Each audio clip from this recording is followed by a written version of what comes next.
जय Hind, good morning. आप सभी का हमारे यूट्यूब चैनल में हार्दिक स्वागत है। एसएससी जीडी में हिंदी के जो क्वेश्चन बार बार आए हुए हैं उनकी एक श्रृंखला हमारे चैनल पर चलाई जा रही है, जिसको हम टॉपिक बाय टॉपिक कवर करेंगे। तो सबसे पहले वर्णमाला से जो क्वेश्चन एसएससी जीडी में बार बार पूछे गए हैं उनको हम कवर करेंगे। चलते हैं हमारे फर्स्ट क्वेश्चन की ओर। हमारा फर्स्ट क्वेश्चन है, जिन शब्दों के अंत में अ आता है उन्हें क्या कहते हैं? ऑप्शन ए है अनुस्वार, ऑप्शन बी है अंतहस्थ, ऑप्शन सी है अकारांत और ऑप्शन डी है अयोग वाह। तो इसका सही आंसर क्या होगा? इसका सही आंसर है ऑप्शन सी। जिन शब्दों के अंत में अ आता है उन्हें अकारांत शब्द कहते हैं। चलते हैं हमारे नेक्स्ट क्वेश्चन की ओर। हमारा नेक्स्ट क्वेश्चन है, वर्णमाला किसे कहते हैं? हमारा ऑप्शन फर्स्ट है शब्द समूहों को, व्यवस्थित वर्ण समूहों को, ऑप्शन सी है वर्ण समूहों को और ऑप्शन डी है शब्द गणना को। तो हम देखते हैं हमारा सही आंसर है वर्णों के व्यवस्थित समूह को वर्णमाला कहा जाता है। इसका ऑप्शन बी सही आंसर होगा। चलते हैं हमारे नेक्स्ट क्वेश्चन की ओर। हमारा नेक्स्ट क्वेश्चन थर्ड है, य, र, ल और व व्यंजनों को क्या कहते हैं? हमारा ऑप्शन ए है अनुस्वार, ऑप्शन बी है अंतहस्थ, ऑप्शन सी है अकारांत और ऑप्शन डी है अयोग वाह।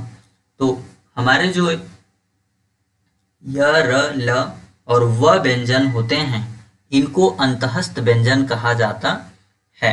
अंतहस्थ व्यंजन की परिभाषा होती है वे व्यंजन जिनके उच्चारण में जीभ का पूर्ण रूप से कहीं स्पर्श नहीं होता है, वो अंतहस्थ व्यंजन कहलाते हैं।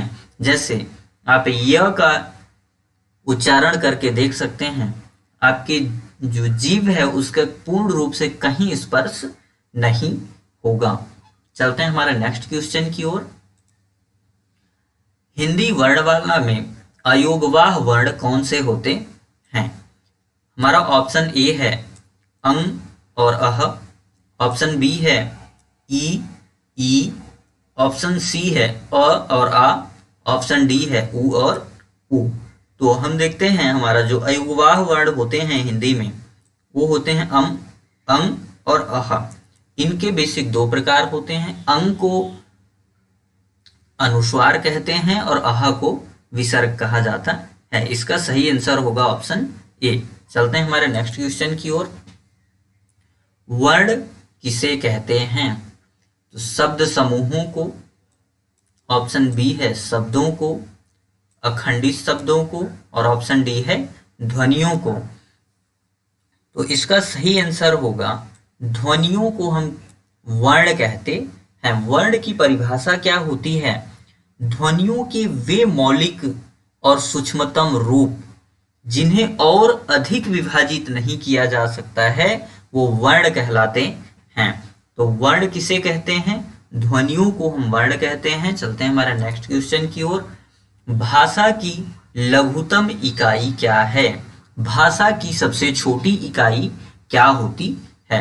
हम देखते हैं ऑप्शन वर्ण को, ऑप्शन बी है शब्दों को, ऑप्शन सी है अक्षरों को और ऑप्शन डी है वाक्यों को।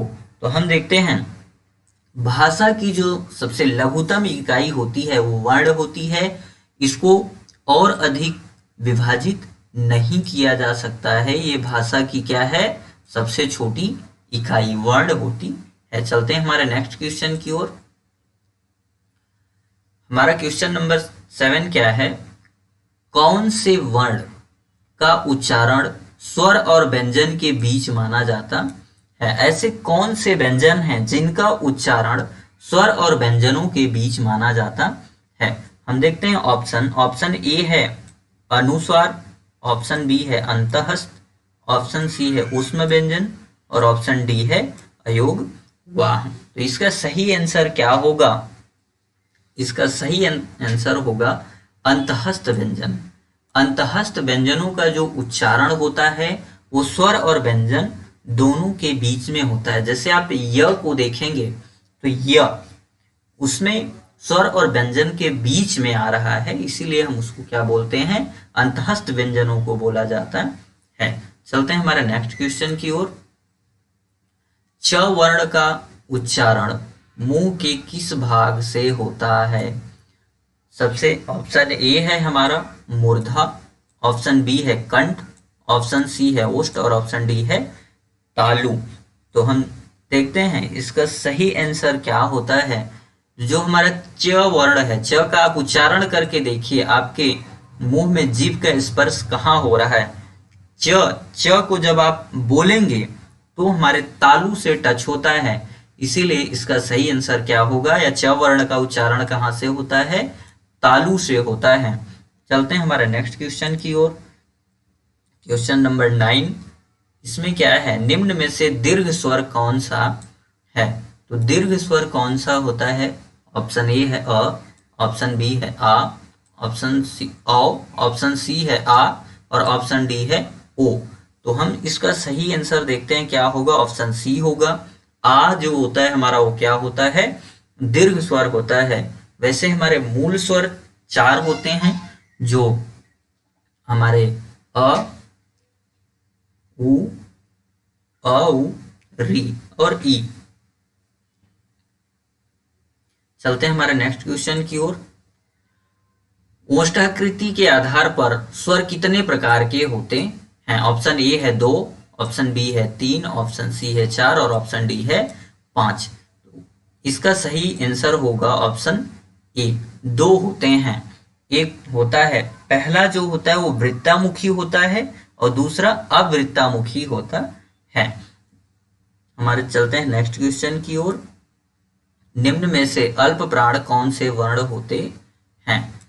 अल्प प्राण कौन से वर्णों को कहा जाता है? ऑप्शन ए है च और ज, ऑप्शन बी है अ और आ, ऑप्शन डी है थ और ध, ऑप्शन डी है फ और भ। तो इसका सही आंसर होगा च और ज। चलते हैं हमारे नेक्स्ट क्वेश्चन की ओर। स, ख, स, ह कौन से व्यंजन कहलाते हैं?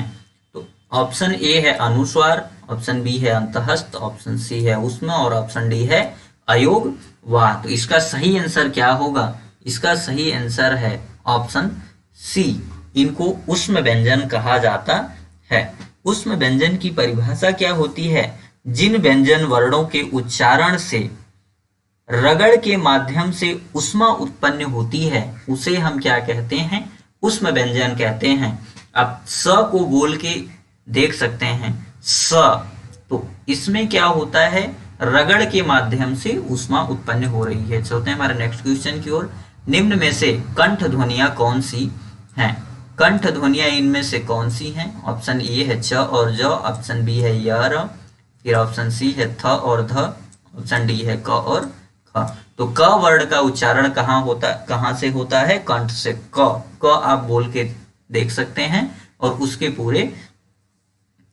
पूरी लाइन को भी देख सकते हैं बोल के, जिसका उच्चारण कहाँ से होता है? हमारे कंठ से होता है। चलते हैं हमारे नेक्स्ट क्वेश्चन की ओर। निम्न में से नासिक के व्यंजन कौन सा है? नासिक के व्यंजन किसको बोलते हैं, या नाक से किसका उच्चारण होता है? तो ऑप्शन ए है य, ऑप्शन बी है य, ऑप्शन सी है थ और ऑप्शन डी है क। तो इसका सही आंसर होगा इय। इय को बोल के आप देख सकते हैं, इसका उच्चारण हमारे नाक से हो रहा है। चलते हैं हमारे नेक्स्ट क्वेश्चन की ओर। ए और ए वर्ण क्या कहलाते हैं?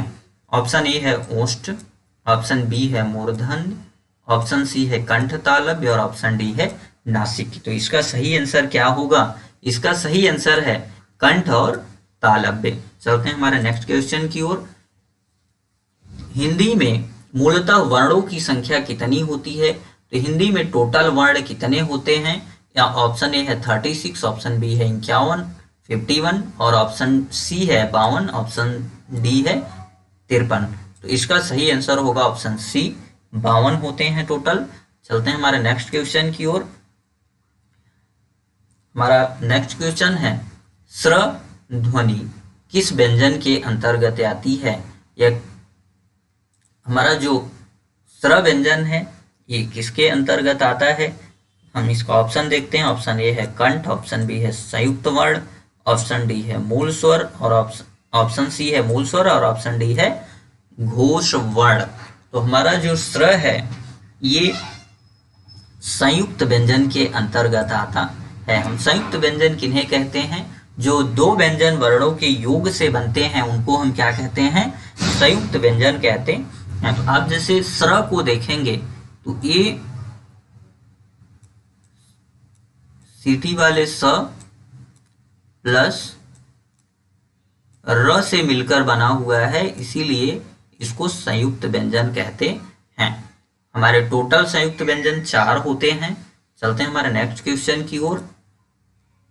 हिंदी वर्णमाला में स्वरों की कुल संख्या कितनी होती है। ऑप्शन ए है 10, ऑप्शन 11 है, ऑप्शन बी है 11, ऑप्शन सी है 52 और ऑप्शन डी है 12। तो इसका सही आंसर होता है 11। चलते हैं हमारे नेक्स्ट क्वेश्चन की ओर। निम्न में से कौन एक संयुक्त व्यंजन नहीं है। त्र, स, ऑप्शन बी है, ऑप्शन सी है स्र और ऑप्शन डी है ज्ञान। तो इसका सही आंसर होगा ऑप्शन बी। चलते हैं हमारे नेक्स्ट क्वेश्चन की ओर। अनुनासिक का संबंध होता है केवल मुंह से, ऑप्शन बी है केवल नाक से, ऑप्शन सी है नाक और मुंह दोनों से, या उपरोक्त में से कोई नहीं या इनमें से कोई नहीं। तो इसका सही आंसर जो होगा वो होगा ऑप्शन सी।